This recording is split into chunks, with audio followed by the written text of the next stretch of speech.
Well, it's my pleasure to welcome Dr. Rappleye. He's in his first year as an assistant professor in chemical engineering department at BYU. His research focuses on molten salt electrochemical sensors and processes. Previously, he was a chemical engineer and the chemical processing of nuclear materials group at Lawrence Livermore National Laboratory. He managed the development of pyrochemical. Oh, hey, thanks. Sorry. Bye. Bye. Don't forget to put yourself on mute. We will Oh, sorry.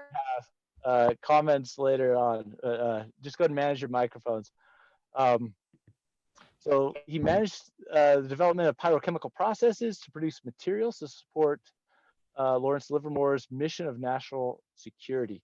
So prior to that, he received his PhD in metallurgical engineering at the University of Utah and his master's in nuclear engineering at North Carolina State University. His graduate research focused on the development of electrochemical sensors for molten salt electrorefiners. They're used to convert uranium and transuranic elements from used nuclear fuel. Devin is a proud father of 5 children, and he's also an outdoor enthusiast. He enjoys a lot that Utah has to offer, including rafting, running, hiking, swimming, exploring new places with his children. So with that, I'd like to just extend a warm welcome to Dr. Rappleye for his presentation. Thank you, Professor Hedengren. It's good to be with you guys today. I'm especially grateful to have our colleagues from University of Utah with us. As Professor Hedengren mentioned, I got my doctorate degree there, and I really enjoyed my time there. In fact, I see some of my colleagues from my time there joining us today. So welcome, and I'm excited to speak to you guys today. And so I wanted to, today I want to just give you sort of an overview and give you some specific examples of how molten salt electrochemistry can support both our national and energy security. And with that, I'm going to start with an example from the Manhattan Project, the construction of Chicago Pile 1. Enrico Fermi said that the exceptionally high purity requirements of graphite and uranium, which were needed in very large amounts, probably made the procurement of suitable materials the greatest single difficulty in the development. So he had the theory, the properties, the science figured out long before he had the materials figured out. And that was the challenge, was finding material that would approach the properties needed to be able to execute the sustained chain reaction. And that's sort of where I want to focus today, is how molten salt electrochemistry can help us meet this challenge that we're facing today with some of our energy applications and various security applications, to be able to achieve the material that we need to execute these big projects. And so I'm going to focus in 3 areas today. One is in critical materials, which we'll talk about what those are. The second is in non-proliferation and process monitoring. And the third will be in energy. And so the critical materials are materials that are essential to the economic and national security, and the absence of which would have significant consequence for the economy or national security. A couple examples of these are graphite and then rare earths. And as you can see, as in this pie chart and the graph, the United States has become highly dependent upon other countries, most notably China, for these materials that we need to be in order to use things like batteries, make steel, used in brakes, graphite's used in brakes, and other things that we depend upon in our economy and in our security. Rare earths are used in many energy applications and defense applications. And so the ability for the US to be able to have these critical materials is of great importance of any nation, really, that's trying to develop and grow their technology. They need these materials.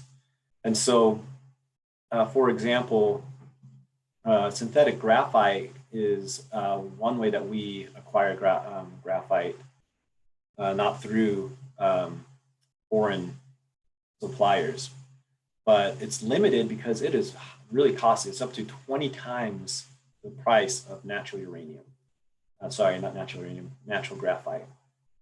And that's because the production involves an energy-intensive, time-consuming process. Basically take coke or tar pitch or some sort of petroleum residues, and you do some pre-processing, and then you bake it at a very high temperature for a number of days. And then you have to graphitize it as well at 3,000 degrees Celsius. And electricity is what's driving that these furnaces. And so if we could perform this graphitization at a lower temperature, we could have a cleaner and more cost-effective process that could provide us a reliable and sustainable supply of graphite. And so this is part of what I did at Lawrence Livermore National Laboratory. We took a molten salt mixture of calcium chloride, calcium carbonate, and calcium oxide to facilitate an alternate route to graphite. So basically, you can take CO2 from an industrial process, you sparge it in this molten salt bath of calcium chloride that has some calcium oxide loaded in it. You form this calcium carbonate. You can electrochemically deposit that as carbon and even as graphite, as we identified, and you can evolve oxygen gas out of this calcium chloride bath. And then this can be used in products like our brakes or batteries and the steel making process as well. So, but then the big thing about this is that you can now perform this graphitization at temperatures less than 1,000 degrees Celsius, and you're only evolving oxygen. But that's the key development right there, is the ability to evolve oxygen at the anode. As you can imagine, in these molten salt baths, if you're evolving oxygen, you have chlorine ions present, that becomes a significant challenge. And so that's part of the development that I'm continuing to pursue here at BYU. And so that's one example of how molten salts can provide a more sustainable and efficient path forward in some of our critical materials. There's still a major development leg ahead of us, but it's promising. But this is why such a thing is possible with molten salt electrochemistry. Aqueous electrochemistry has been performed for over a century, for a long time, possibly two. I gotta get my dates right, but it's been performed for a long time. And you can see here, we've overlaid the water electrochemical window, which is about 1.23 volts wide, with a calcium chloride electrochemical window. And that's about 3 volts wide. And so you can produce with water products like copper, like is being done at Rio Tinto here up in the Salt Lake Valley. And then precious metals like silver can also deposit out of water. When you start talking about carbon and actinides and rare earths, they are outside of the electrochemical window, the standard electrochemical window of water. And that's what enables this electrochemistry to happen, is that we have this wider window of electrochemistry to work with. So this is a project that I actually worked with University of Utah on while at the Lawrence Livermore National Laboratory, and continue to collaborate with them on. And that's the purification of rare earths using volatilization of chlorides. So the idea is that chloride volatility is used to use oxidation states to manipulate volatility. So a great example of this is uranium. You can see it as the solid lines in this figure. The light blue at the top is UCl6. The light green line in the middle is UCl4, and the darker green line is UCl3. And so you can see that you can play with that oxidation state of uranium to create it, to make it more volatile or less volatile as desired. And so you can separate uranium from rare earths, for example. A common challenge in the processing of rare earths is that actinides are often co-deposited with rare earths in their depositions in the earth. And so to minimize the waste generated, this volatilization of chlorides simply uses a gas stream to purify it rather than dissolving it in an aqueous solution, or even when we talk about molten salts, it bypasses that molten salt media as well. And so you keep your waste to a minimum while purifying your material. And so this was work done at the University of Utah that we funded while we were at Lawrence Livermore National Laboratory. And you can see that uranium deposited out at different points in this tube, and depending upon its oxidation state. And so you can remove that impurity and then reduce in a molten salt or with a liquid metal, or you could even do it electrochemically. And this was some recent work done in Professor Simpson's lab in the Department of Material Science and Engineering by Mario Gonzalez. He made a very interesting ingot of cerium metal there, and you can see a little bit of oxide coating the outside of it. But the idea is that we can remove impurities from rare earths via the volatilization process, and then reduce that to its metallic state. So we'll switch over now and show how electrochemistry and molten salts can support non-proliferation and process monitoring. And so when I talk about non-proliferation, what we mean there is that we want countries to be able to use nuclear power for civilian purposes, providing electricity but we want to limit the spread of nuclear weapons in the world. And so there was so to reduce proliferation risks, the International Atomic Energy Agency was established to safeguard facilities that process nuclear material. And so the idea here is that as we begin to process nuclear materials, like they do in France, you can see that they separate out plutonium and send that back into their reactor as MOX fuel. An alternative, what the Department of Energy has proposed is, and had demonstrated on the engineering scale at Idaho National Lab, is the pyrochemical processing of, pyrochemical processing of nuclear fuel, where we talked about dissolving the fuel and partitioning it out in molten salts. And so you just don't, you want to make sure that these facilities are monitored in such a way that you can discourage the use of these facilities for nefarious purposes. And so, for example, the electrorefining of used nuclear fuel and molten salts, what happens is at the anode, you load your used nuclear fuel in there, and you have all sorts of elements in there from the fission process. And so the more noble metals that are in the light green at the top, molybdenum, iron, and zirconium, they stay behind this anode basket on the left. And if you're depositing just pure uranium on an inert cathode, well, you're going to have actinides and your active fission products like the rare earths accumulating in your molten salt as they dissolve in but do not deposit out.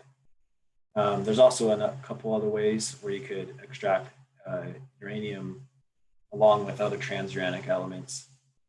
But the idea is over time in this salt bath, you're going to have an accumulation of nuclear material. And we need to know how much is being accumulated in there so we can track and provide assurances that this process is not being misused. And so electroanalytical techniques are a very useful way in this monitoring this. And this was a lot of the work that I did with Professor Simpson at the University of Utah. We focused on developing these electroanalytical techniques to be applied to these complex salt mixtures where you have not just one analyte accumulating, but many different analytes.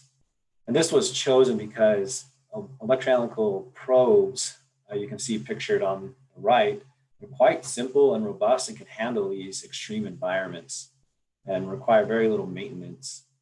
And so you can see they're just simply tungsten rods sheathed in alumina. They provide real-time feedback. And the way that's done is you just use something like cyclical voltammetry or chronoamperometry, where you manipulate the potential at a sensing or working electrode. And then that produces a current response, which can be related back to concentration. And that seems very simple when you're just looking at these simple diagrams here. You have a peak, and if you know the diffusion coefficient and other properties, then you can relate that back to concentration. However, so I guess before I get ahead of myself here, just to give you some background on what this looks like, is basically what you're doing is you're scanning the potential, and I'm off the line there. I resized the graphs. But the idea is that as you scan this potential, as you reach the equilibrium potential, you're going to start forming this peak of a particular metal. And then as you cycle back, you form a stripping peak where that is stripped off the electrode. And so the peaks here are related to concentration. But you very rarely in these, in the molten salt electrorefiner and other applications where you're processing in molten salts, do you have a nice, clean, single analyte that you're looking for. There's many different analytes in there. And so we looked at a couple different spacings and what we could do to analyze under these extreme cases. So we did uranium chloride and magnesium chloride, magnesium chloride being a surrogate for plutonium chloride. You can see that you have substantial peak separation between these two. And you could just adjust for this baseline that this magnesium chloride peak is sitting on top of, and just subtract it out, and you have a nice peak that you can relate back to concentration. But if you have something like lanthanum and gadolinium chloride, you can see their peak separation is much closer. In fact, you can barely make out two different peaks in the blue curves there. And so there you need to do a little bit more than just subtracting the baseline, which I'll talk about on the next slide. And then with thorium and uranium chloride, you could have them potentially completely overlapping, as we have simulated here, that in the total current, the light green curve, you can't even see the two separate peaks. But a famous economist once said, if you torture the data long enough, it will confess. So these are some of the techniques that we developed to be able to analyze under these extreme interference situations. So semidifferentiation basically creates, it's basically a derivative of the half order. And it creates peaks with greater resolution, more separation between the two of them. But even in the case of gadolinium and lanthanum, that wasn't enough to separate the two peaks. And so what the nice thing that happens is that when you take the semidifferentiation of a CV or cyclical photometry curve, it takes on a more Gaussian type shape. So you're able to fit these curves with Gaussian distributions, and then you can integrate them back to get their CV curves here on the right. And you can then relate these fitted peaks to concentrations of the individual species being measured. Well, with uranium and thorium, we couldn't even separate out the separate peaks using semidifferentiation. They overlapped so much. And so we used a multivariate analysis technique called principal component regression to identify subtle variances in the data.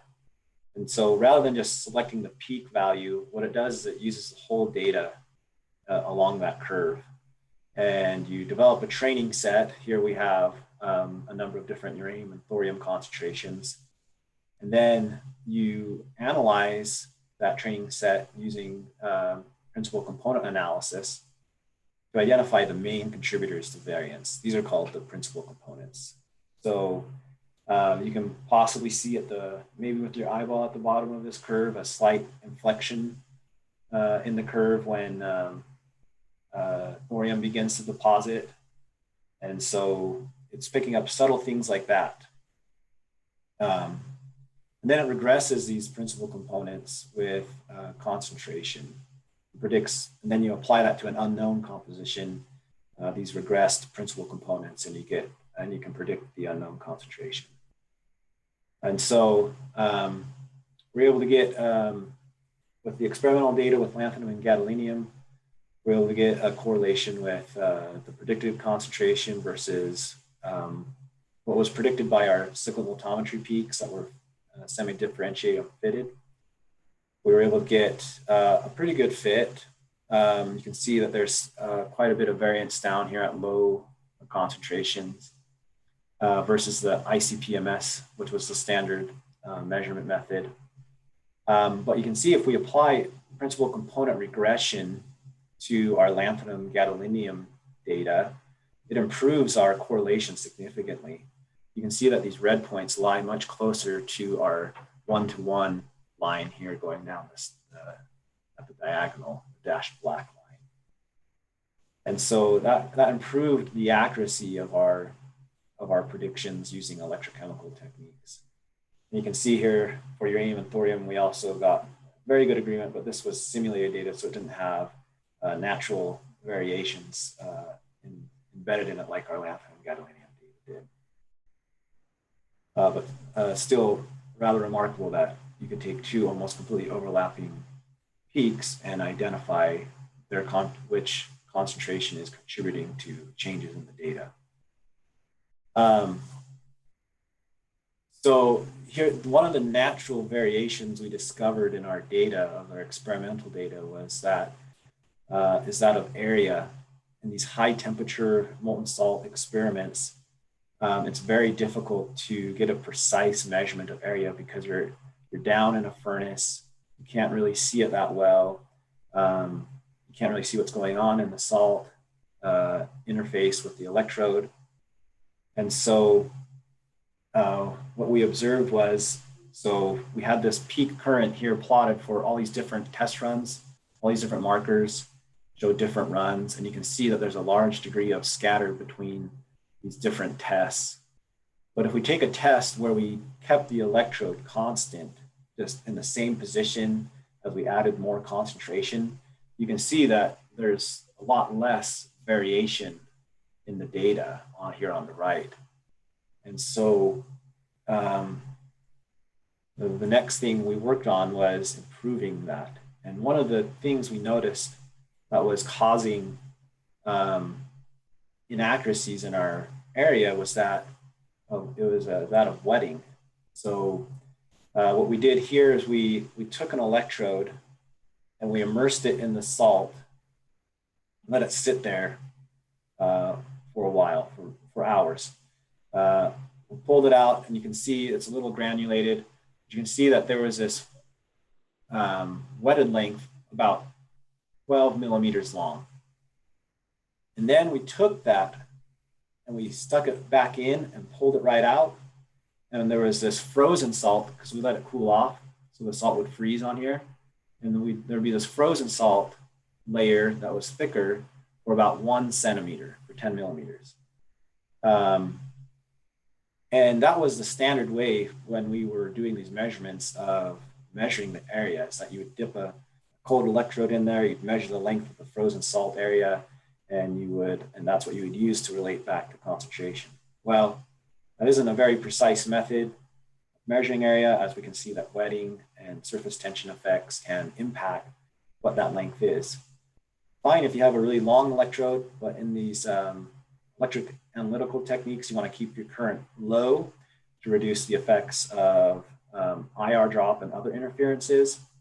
And so you need to be able to measure the surface area of your electrode very precisely or control it very precisely. So that's what Professor Simpson and I did in developing a glass sealed electrode. And it resulted in highly accurate concentration measurements.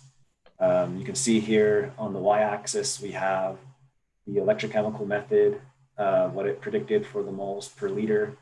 And then you have on the x-axis what ICP-MS measured moles per liter. We have almost an exact one-to-one agreement between our electrochemical measurements and our ICP measurements. And all we did was we had to go out and find a glass that we could fuse to our tungsten rods that would have similar enough thermal expansion coefficients so that as we heated it up, it wouldn't crack and break that seal. And so that was quite successful. Yeah, the last area I want to talk about briefly is energy applications of molten salts. There are a lot of applications how molten salts are being involved in the innovation of energy. Molten salt nuclear reactors are being developed, and a lot of effort is being put behind the research and development of those reactors right now. Concentrated solar power is already being used, and that uses molten salts, but they're looking at raising the temperature of their systems by using chloride-based molten salts. You may have seen these concentrated solar plants while driving between Salt Lake and Los Angeles. There's one right on the border of Nevada and California. This is another one pictured in Nevada. Liquid metal molten salt batteries came out of MIT, and a company called Ambri is developing them for grid level energy storage. And then a number of companies are looking at thermal energy storage. So as a way to store our power in these molten salts as thermal heat, and then extracting that when we need it as a way to utilize our renewable energy sources during off generation times. And so molten salts are being looked at for all these applications because they have a high melting point, a high heat capacity, low viscosity, and low vapor pressures. But there are remaining challenges that are being worked on today. And that's one is material compatibility. You're going to have corrosion with these molten salts, and your success in combating that corrosion will be dependent upon how well you're able to keep oxygen and moisture out. You have challenges in how are we going to get water and moisture out of our salts. So that's in the product production and purification of it.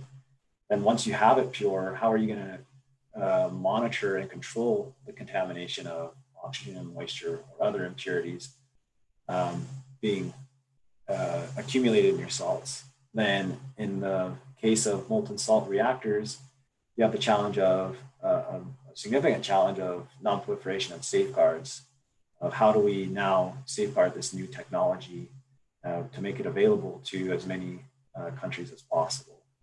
And then you also need to understand the properties of these molten salts under these various conditions and how they're being applied. And so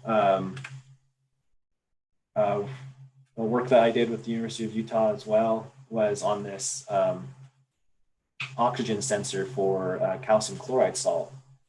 This was an important thing for us to understand in our processes. And so we wanted to know what the oxygen and moisture levels were.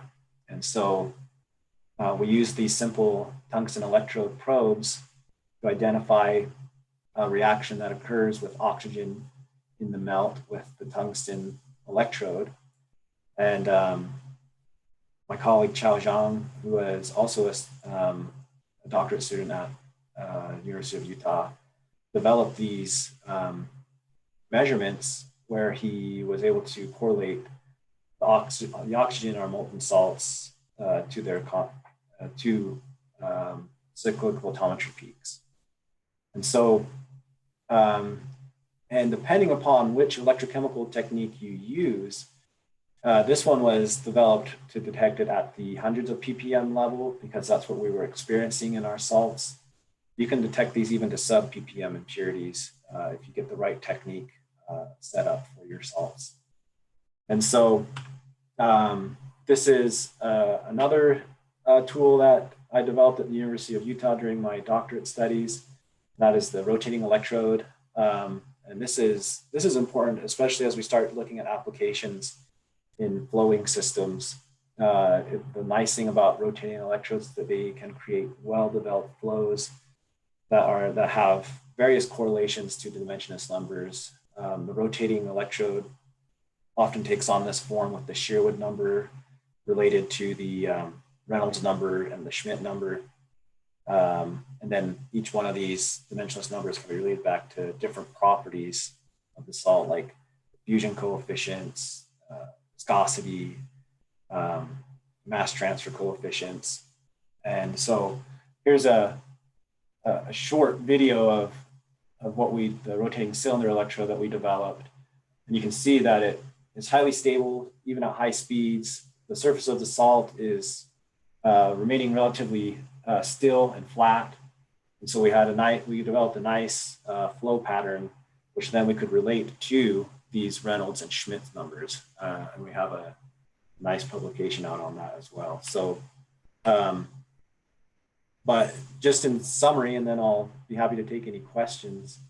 We've seen that molten salt electrochemistry can support a lot of different applications in energy security, non-proliferation, and critical material production. And the major challenge in applying these techniques is a lot to do with our materials, the salt themselves, how good of an integrity we can establish there, and also in applying these in a way that we eliminate as much air as possible, as we saw with the surface area. But there's a lot of opportunity for molten salts to contribute to sustainability in our economy and our society. And I'm excited to be continuing to pursue research in this area at BYU. So with that, I will thank you for your attention and this opportunity to speak to you, and I'll be happy to take any questions. Oh, fantastic. Thank you, Devin. That was great. Great insights. Really interesting research. Let's go and open up to questions. We have a little bit of time, so if you'd like to put something in the chat, or you can unmute your microphone, either one. Wanted to see if there's any questions in the chat, but.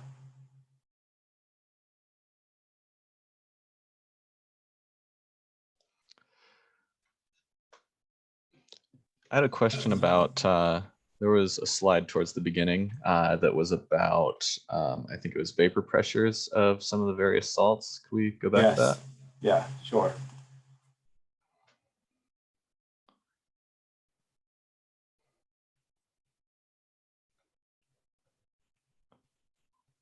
Yes, this one. Yeah. So I was, and maybe I was just reading it wrong, but I was confused why. Oh, okay, never mind. It's because it's on a log scale. Okay. Yeah.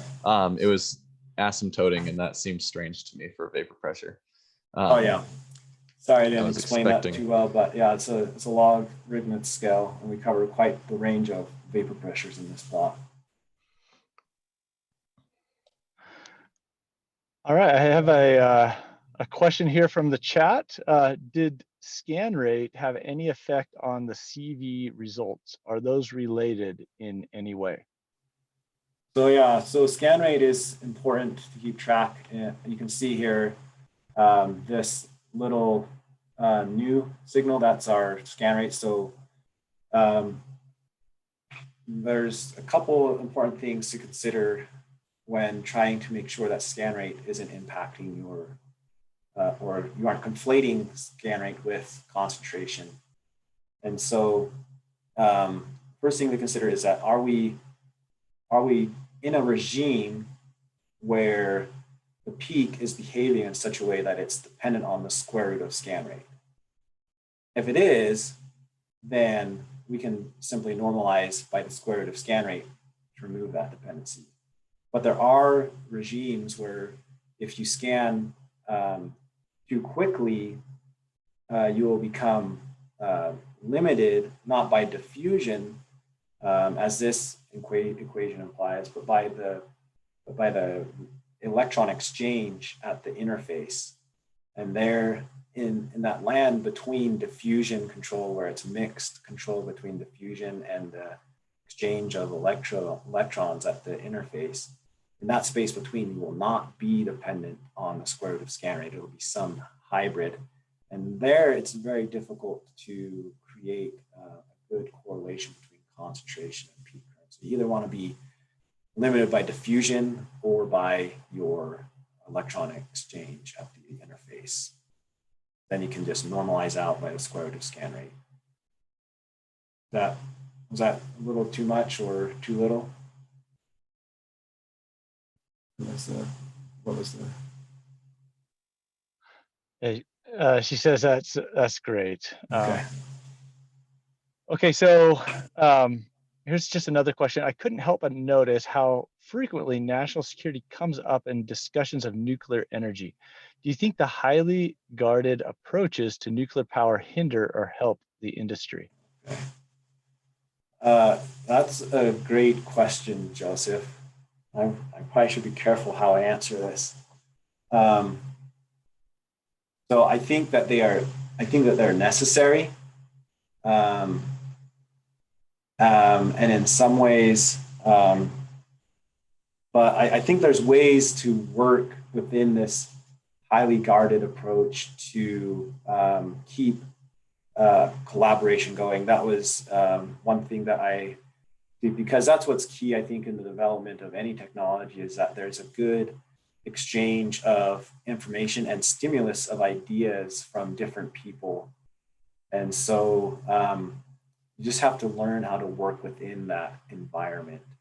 And that was a good education for me while I was at Lawrence Livermore National Laboratory. There's certainly restrictions, and they're there for good reasons.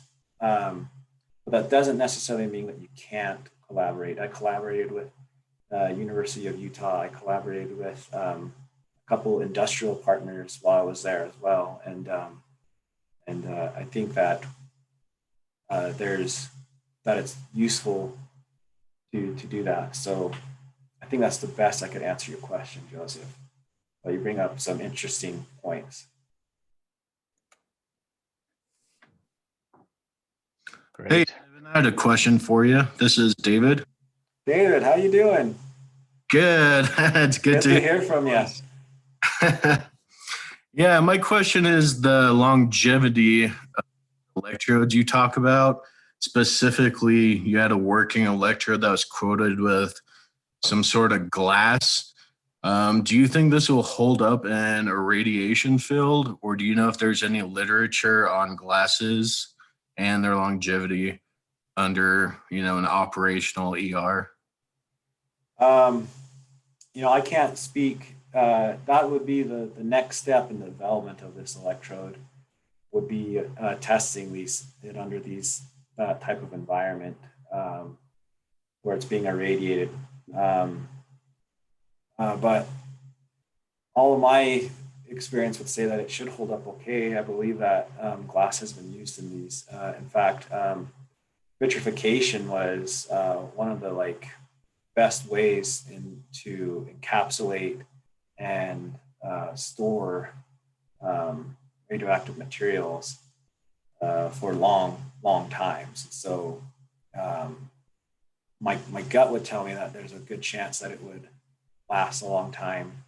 And I did test this at least with uranium in the salt for a couple days, and it just held steady as could be, probably plus or minus 2% in the peak current. So it was really highly stable, at least on the order of days. But yeah, the next step would be to test this for months or something in a radioactive salt if you wanted to go that direction. All right. Thanks, Devin.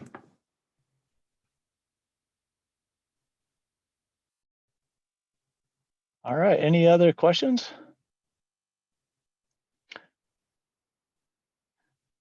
So, Devin, I just had a question.